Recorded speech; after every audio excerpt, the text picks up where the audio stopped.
सो hello दोस्तों, welcome back my channel guys. आ चुके हैं और एक नॉलेजेबल वीडियो के ऊपर रिएक्शन लेकर। वीडियो बहुत ही इंफॉर्मेटिव होने वाला है, एंड तक देखना। आप लोगों को ओरिजिनल वीडियो का लिंक मिल जाएगा in the description. So let's start this video. तो दोस्तों, इस समय बांग्लादेश की स्थिति के बारे में आप सभी को जानकारी है। किस तरह से हिंदूस माइनॉरिटी को वहां पर प्रताड़ित किया जा रहा है, ये सारी कुछ चीजें हमारे सामने हैं। इस्कॉन को लेकर किस किस तरह का वो लोग रवैया अपना रहे हैं। इस्कॉन के संत को जब वो अरेस्ट कर लेते हैं, एक लौता वकील मिलता है इसके लिए जो उनका केस सच लड़ बताऊं तो सके, गाइस, उसे बांग्लादेश भी में भी मार पीट जिहादियों का कर राज हो इतना चुका ज्यादा है। घायल कर दिया पाकिस्तान जाता की है कि सारे उसे में नाच रहा है आईसीयू बोल में रहे एडमिट करना पड़ता है।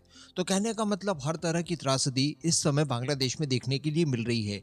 लेकिन भारत की तरफ से वैसा एक्शन बताया जा रहा है कि नहीं लिया जा रहा है जो कि एक्चुअली लेना चाहिए। जो संभावित एक्शन हो सकते हैं, उसमें लोग ये कह रहे हैं कि क्यों ना हम लोग अपना एयर स्पेस बंद कर देते। भाई, बांग्लादेश जो है वो तीन तरफ से भारत से घिरा हुआ है।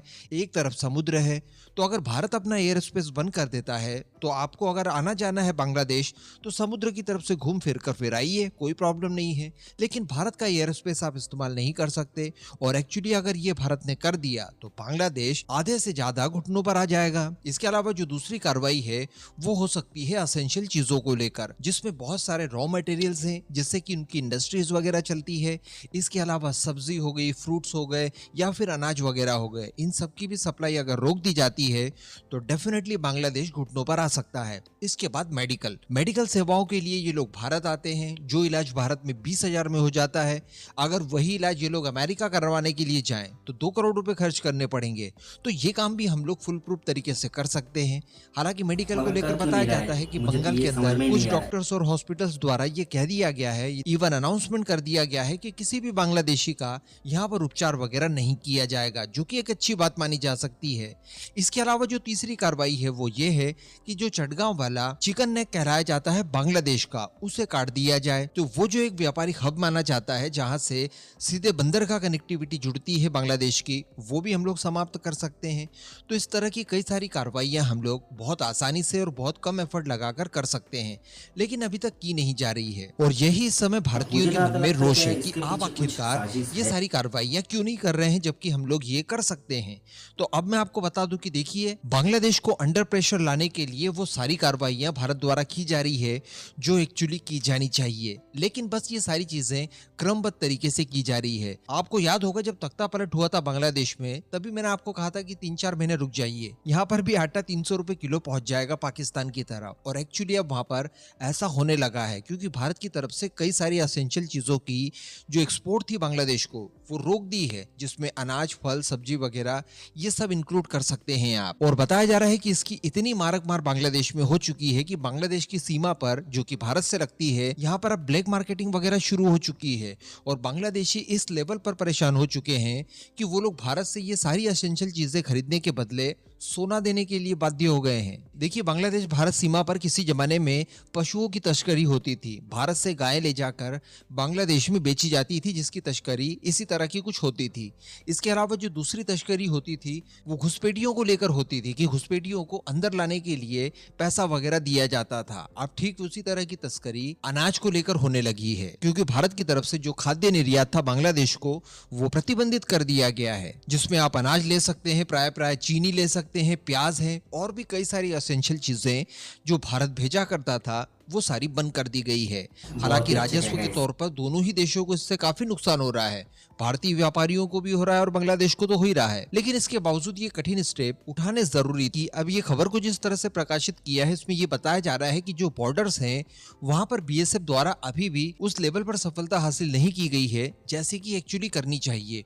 और ये कहीं ना कहीं बीएसएफ की कमी मानी जाएगी, क्योंकि मैं आपको बता दूं, भारत की तरफ से जहां पर अनाज वगैरह एक्सपोर्ट किया जा रहा है इनलीगल तौर पर, तो वहीं पर बांग्लादेश की तरफ से, जैसा मैंने आपको बताया, कि बदले में सोना एक्सपोर्ट किया जा रहा है। ड्यूटी बचाने के लिए कुछ भारतीय बांग्लादेश के रास्ते सोना खरीदते हैं, तो वो काम अभी अनाज के बदले आसानी से किया जा सकता है। हालांकि इस तरह की जब रिपोर्ट्स निकलकर सामने आने लगी तो इसको लेकर अब बताया ये जा रहा है कि चौकसी और बढ़ाई जाएगी और इस तरह की गतिविधियों के ऊपर रोकथाम पूरी तरह से लगाया जाएगा। लेकिन फिलहाल देखने वाली बात यह है कि हम लोग सोने के बिना अड़े हुए नहीं हैं।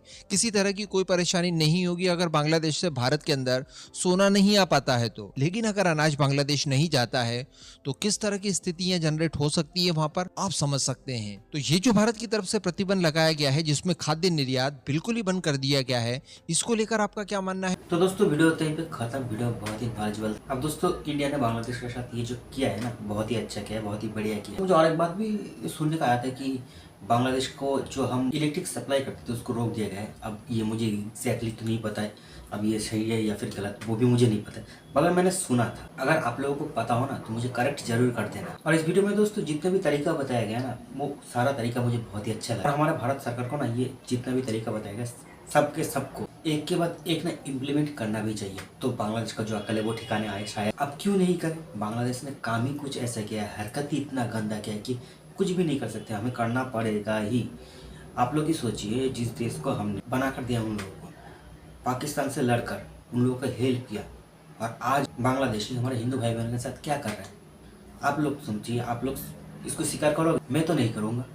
हमने बांग्लादेशियों को इतना ज़्यादा फैसिलिटी देकर रखा है ना, बांग्लादेश के जितने भी लोग हैं ना, चाहे वो पॉलिटिकल पार्टीज हो या फिर आम नागरिक वहाँ का या फिर स्टूडेंट, हर एक पता क्या कह रहा है कि इंडिया ने हमें क्या दिया है। अरे तुम लोगों को खाने के लिए अनाज दिया है, पढ़ने के लिए करंट दिया है, 2 करोड़ का इलाज 20,000 में दिया। और जिस देश में खड़े होकर सीना चौड़ा कर हमारे खिलाफ साजिश कर रहे हो ना, वो देश दिया है जाहिलो।